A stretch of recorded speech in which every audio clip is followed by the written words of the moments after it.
Episode 4, Becoming a Restaurant Owner. Kevin and Niall's jaws dropped, and even Ryan felt his scalp tingle. Had Elliot lost his mind? He was making jokes about buying a restaurant when he couldn't even afford to pay for their meals. His calm demeanor was starting to scare them all. Elliot, stop joking around.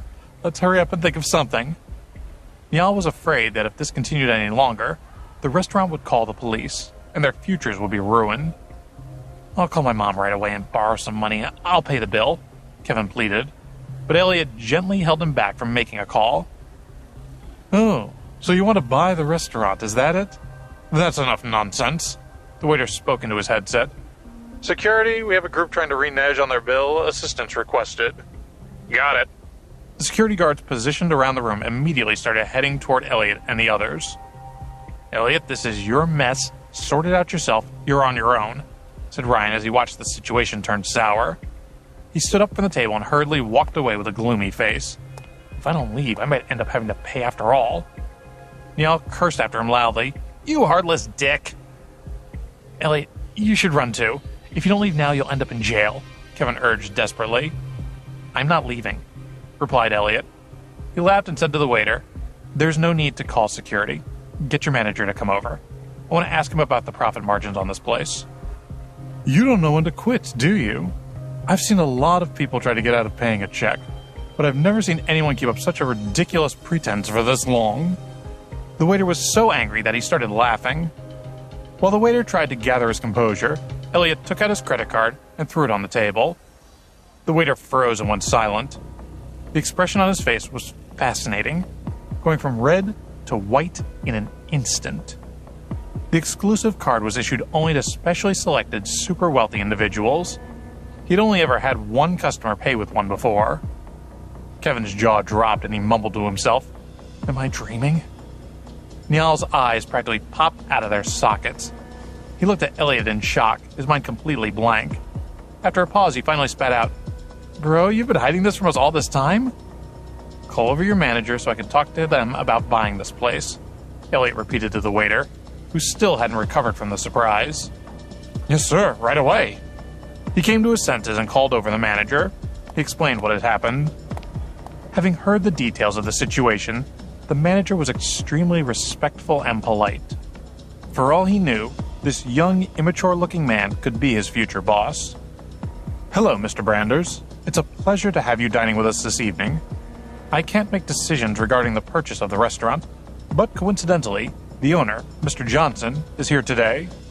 If it's convenient, please follow me to a private reception room. I'll inform Mr. Johnson of your request. He led the three of them to a private waiting room upstairs. Kevin and Niall were itching to hear Elliot explain what was going on. He could only tell them what he knew. His family was wealthy, but his grandfather wanted to test him to make sure he was a suitable heir to his legacy.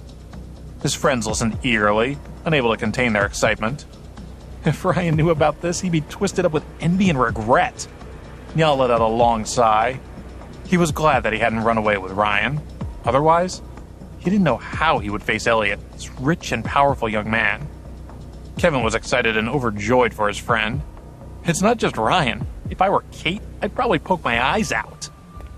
While they were talking, a portly, smiling gentleman walked into the reception room with the manager, who made the introductions. Mr. Branders, this is Mr. Jack Johnson, the owner. Mr. Johnson, this is Mr. Branders, Jr., and he wants to talk about buying the restaurant. It's a pleasure to meet you, Mr. Branders, said the owner, reaching out to offer a firm handshake. You certainly seem capable. You look to be around my daughter's age, and you're already making shrewd, bold business decisions. I'm impressed. Jack was very happy. He had been anxious because he was in a tight spot. Without sufficient funds, some of his ventures could fail, and the damage could cause a cash flow crisis. He had been planning to sell off the Starlight restaurant from the start, but he had struggled to find any prospective buyers. And now, just as he was starting to think he had no options left, Elliot appeared. How could he not be excited?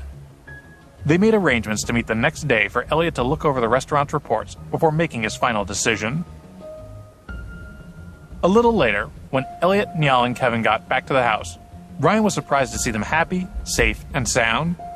He asked incredulously, "Where did you get the money to pay the check?"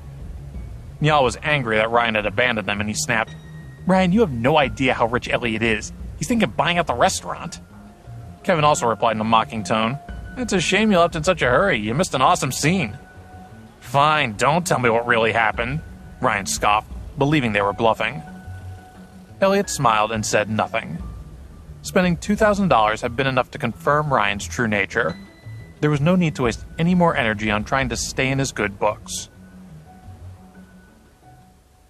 The next day, Elliot met with Jack Johnson and a financial advisor, read the daily and monthly reports, and agreed to buy Starlight Restaurant for $3 million. He signed the transfer deed there and then and made the payment. He knew he had made the right decision and thought, "Grandpa, I'll be true to my word. I won't disappoint you." Just a day ago, he was living frugally to save enough money to buy a gift worth a few dollars. But now, he didn't blink as he spent $3 million on a high-end restaurant. "Mr. Branders, it's a pleasure doing business with you." The gratitude was written all over Jack's face. "It's rare to see a young man as bold as you. This will really help me focus on my other ventures." "The pleasure is all mine. We'll each get something out of this," Elliot said politely. Jack let out a hearty laugh. "Well, since you've helped me, I want to express my gratitude." He opened his wallet and took out a black card, passing it to Elliot. "This is a Supreme card for the exclusive Global International Club. The annual fee is $50,000. Please accept this as my gift to you, Mr. Branders." Global International was a renowned club for the wealthiest business tycoons in the city. "Thank you, Mr. Johnson." Elliot accepted the card without any hesitation. "If I ever want to increase my assets quickly, it'll be useful to have an in there." When Elliot arrived in the lecture hall for his first class the next morning alongside his housemates, he noticed Kate looking at him strangely. A number of the other students were glancing over and whispering about him. "Kate said that loser Elliot asked her out yesterday. Talk about having ideas above your station. Where did he get the courage to do that? He thought some cheap crystal hairpin would win over the classiest girl in school? He's so pathetic. He's practically the class pet. He should know to keep in his own lane. Only he could do something so embarrassing. Kate doesn't even consider him to be one of her friends, never mind her boyfriend." One cruel comment after another flooded the ears of Elliot and his friends.